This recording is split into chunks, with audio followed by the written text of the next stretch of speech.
Hello, welcome to Quackalope. Thank you for being here. Today we're doing a 3-year late unboxing of Catacombs by Elzra Games. This is one of the highest rated dexterity games on the market, and personally, I cannot wait to dive in to this deluxe edition of the 3rd printing, with the stretch goals included.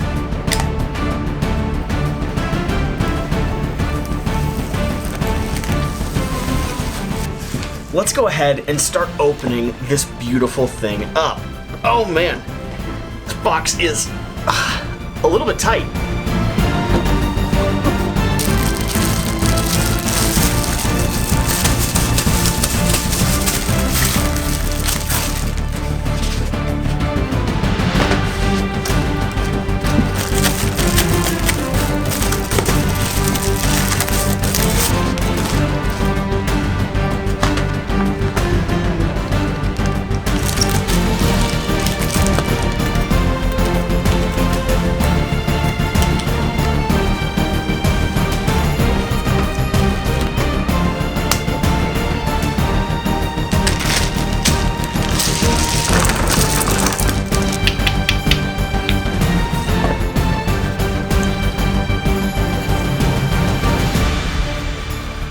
So the thing that makes Catacombs so unique is that this is probably one of the most ambitious dexterity-based games in the industry.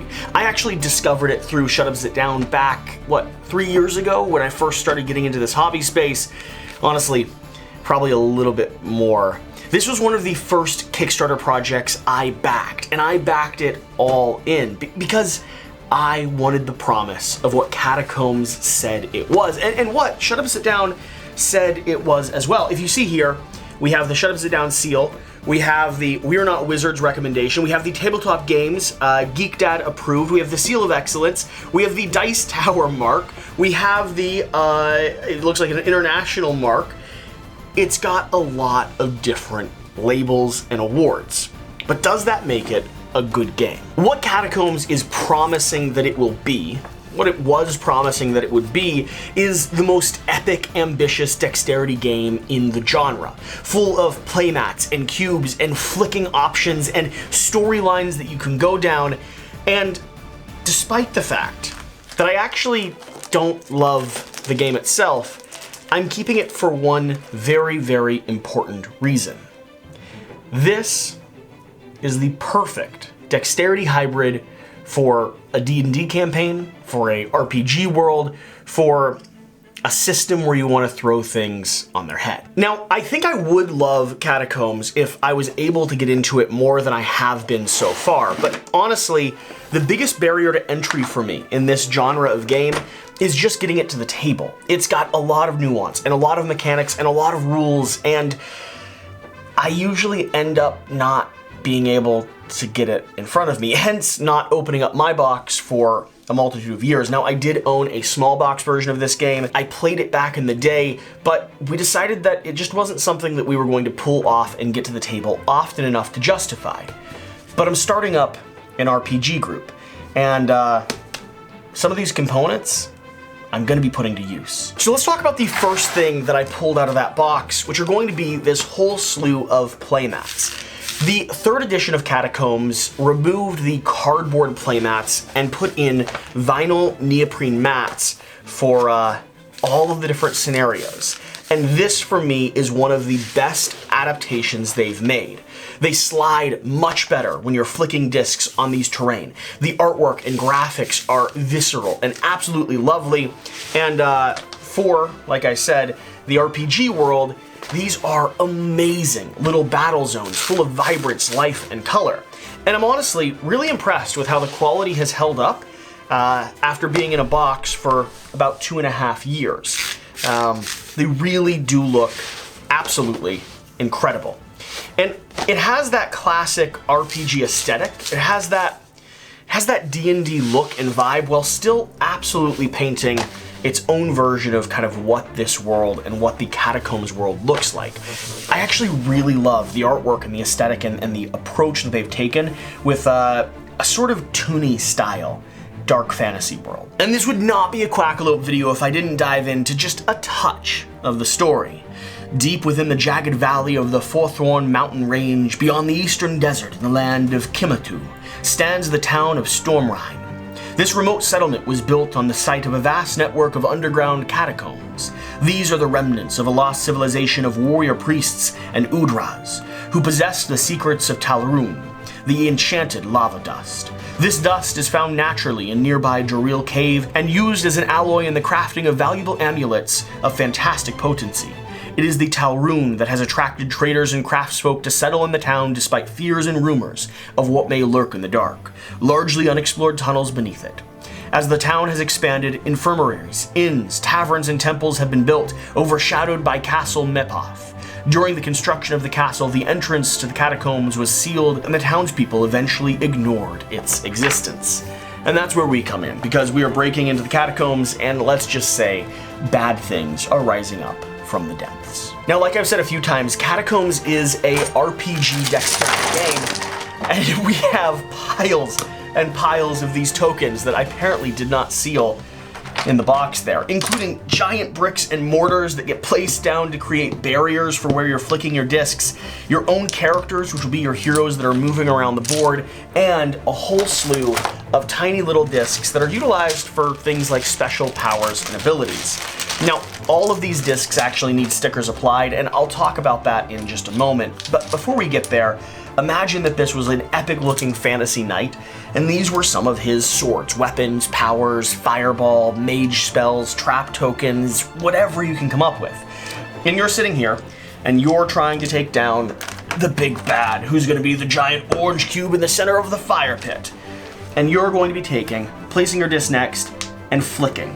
And the neoprene does really well at giving you a consistent location to do your flicking attacks. You'll start doing damage back and forth, pinging each other and slowly whittling down your enemies or your opponent's health. Now, I think this can be played cooperatively, but I also know that oftentimes this is played as a 1 versus many or a 1 versus 1 game, where one player controls the giant evil villain, casting fireballs and summoning minions, and you control, well, the heroes of the story, journeying through the adventure and flicking discs until your ultimate demise or your glorious victory. Now, I mentioned stickers, and this is going to be another reason why I have waited for so long to go ahead and open up this game, because every single one of these discs actually has an entire sticker pack associated with it. And these are really nice.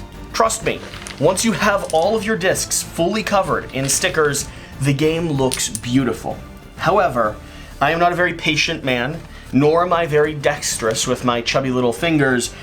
I'm not great at stickers, but I will start the process today of going through and stickering all of these discs. And I'll flick through them here just very quickly to show you the different characters you have, from zombies and ghouls all the way up to like fire dragons and lava creatures to a dark wizard who's working through his machinations and resurrecting the dead.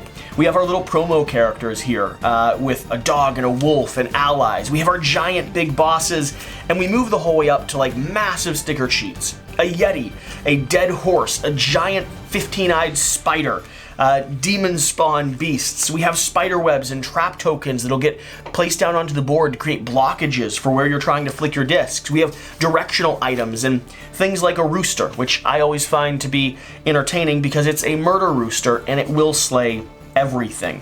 We have minions and some of these standard giant creatures, from Medusa to, again, a fire-breathing dragon to a vampire and werewolves. This has so much cool RPG style tokens and pieces.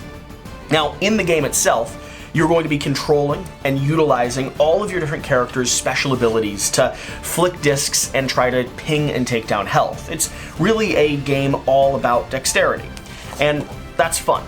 But if you're doing what I'm doing, which is utilizing this game for the resources that it provides in a small package with vibrant artwork, it gives you physical components that you can use either in a dexterity game if you want to really throw your D&D group up onto a wall, or you can just use them to be markers, indicators. I'm actually working on a series where I talk about the 5 best games for D&D players, things where you can rip components, boards, miniatures, tokens, stuff that is just harbored to be used for other applications, And Catacombs is right there on that list, because all of this in a small package is a whole lot of adventuring fun. Hey, if you're enjoying this dive into a new style of unboxing video, make sure you're subscribed down below. Quackalope's raising the bar in nearly every degree we can find to bring you the best board game content in the industry. Now, I've talked about the stickers, I've went through the playmats, I've discussed a little bit about how the game works, but let's take a closer look at some of the cards we have over here, because this is where the game is going to start interacting with you. If you actually want to sit down and play Catacombs, you're going to have a whole slew of various different minions and various different heroes that you control. And as you can see, each one has their own specialized ability and denotation for how much health they have. Like the Rishka here has 4 health, and a special ability to either do a punch or do what looks like a teleport action. I'd have to do more research to be sure. We have a poisonous little sewer rat here. We have a snake that's able to bite or lunge with a viper bite.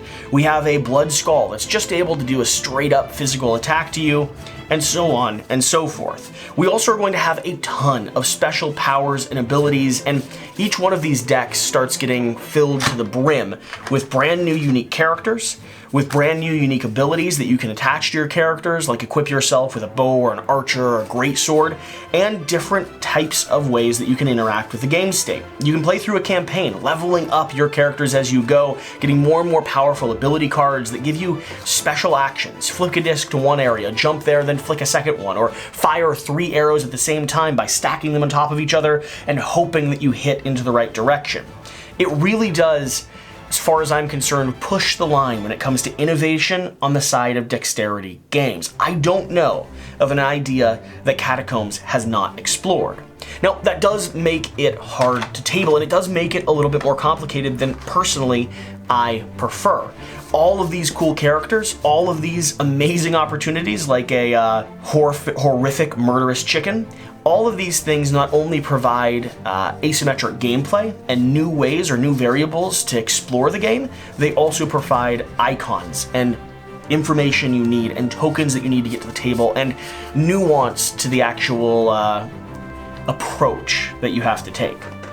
And that can be difficult. That can be a little bit hard. So that's this game. That's the chaos that we're getting into, and I did leave it in a box for about 2.5 years, but I figured it was time to go ahead and open it up. And honestly, I'm pretty impressed. I think it's held up well. The playmats look fantastic. They're still as vibrant, and they aren't curled from living in a box forever. Some of the player cards themselves I'll probably need to go through and sleeve, which the game tray does have room for, which I appreciate, because there is a bit of ding or a bit of curve to them. And the stickers look like they haven't weathered or peeled or torn up on the sides. The biggest thing that this game has that I put a lot of value in is high quality wooden components. And I also know that Elzra has been really great at their customer service. So if you do end up picking up a copy, and let's say you have a ding or a nick or a chip somewhere, they worked with me in the past to make sure I'd get the components that I was looking for or that I needed in the game by sending out sticker sheets and sending out more of these wooden cubes. It looks really great. It's nothing fancy.